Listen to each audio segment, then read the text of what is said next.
I think that his major contribution, well, there are many, but among many, when he was working with Bob Davenport, who was the original developer of Hollin Hills, he site planned, the land planning and the architectural investigations were the two major aspects of his, I think, of his imagination and of his design prowess in that community. One of the things, Davenport bought 300 acres with two partners. That was really out in the boonies. It was down on Fort Hunt Road, and it was a very rolling, heavily wooded site. Again, 300 acres.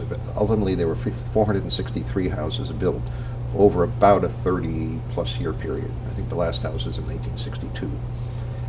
And what Goodman did was he said, well, the first thing we're going to avoid is bulldozing the land for roads and for houses. So all the buildings are tuned specifically to their sites. If you remember Levittown, in late, I think it was 1948 or so, every house is set parallel to the street. And they're just, the lots are divided and every house is almost identical. I think you had a choice of where you wanted to position a window, and that was about it. Roof types are all the same, form language is identical, etc. Well, Goodman didn't want any of that. So what he started to do, and this is what I think is one of the remarkable things about Chuck Goodman, he said to developer Davenport, who was quite a forward-thinking fellow. He had been doing he did a co-op, a small village of co-op houses in Toxmont, which is farther down en route on Fort Hunt Road. And he wanted to do something new for the middle class, particularly for office workers in Washington. Now, this again is post-war, and Washington, as you know, is not a town of modern architecture. More so now than it was certainly back in the 50s. But again, we're in this whole post-war ebullience to try new methods of housing, to try new furniture designs, to have new wallpaper patterns.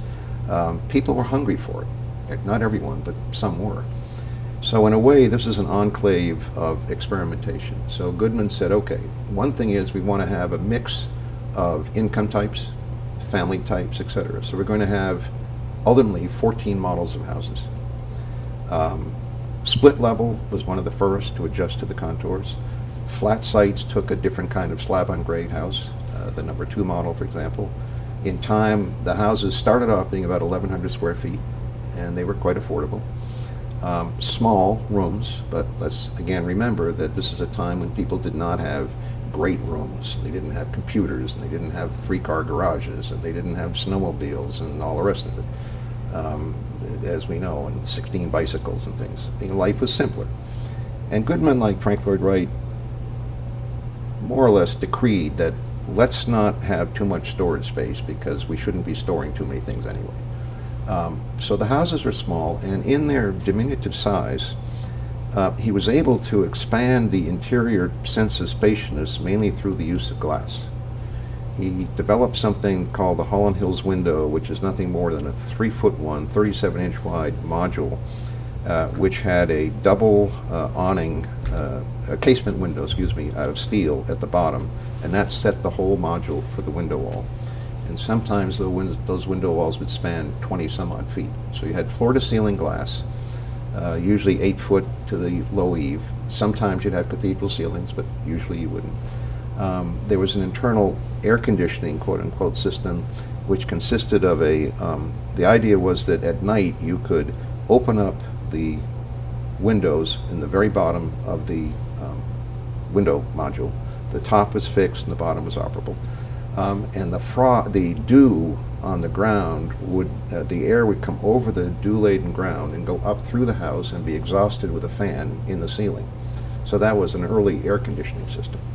Somewhat effective. In time, most houses, of course, retrofitted with air conditioning, heat pumps, etc. But the use of the glass wall, one standard module for the most part, was one of the most revolutionary things I think about that house. He could repeat it, but he was able to repeat it in different banks of modules, but always the economy of scale was there. Structurally, he really rethought the Western platform frame method of construction, in my mind. Now again, we have to remember this is developer housing, so the profit motive is always there. So he has different models for different size families. His idea was that a couple could come buy a small house when they had children, needed more, they would buy another house in Hollin Hills. So he already was thinking that way, not move out of the community, but rather move up the hill, down the street, around the block, whatever. Again, the storage was minimal, the plans were extremely compact, very efficient, a little heater room and water heater center. These did not have basements, these houses. Pitched roofs, which was about a 2.5 and 12, 3 and 12 slope for those more traditional owners.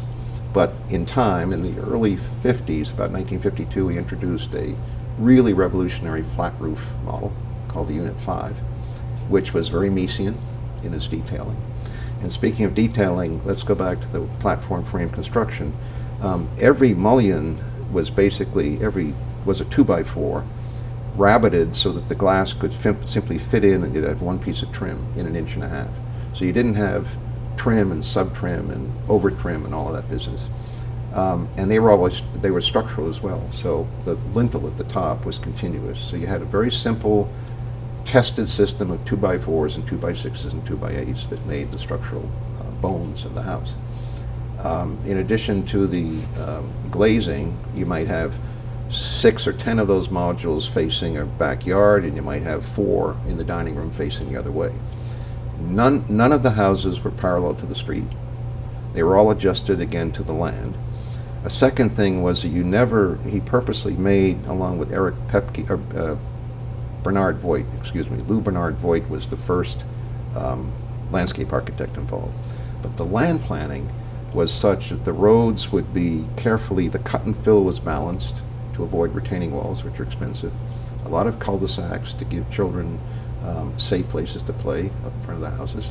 A variety of building types in time, as I mentioned, and a variety of roof types. He introduced butterfly roofs, which are going this way or going the opposite way, much like some of Marcel Breuer's early work. So there was a variety of houses, a relatively subdued palette of colors, no bright colors at all, but sort of reticent things that would let the buildings fade into the landscape, kind of become one with the landscape.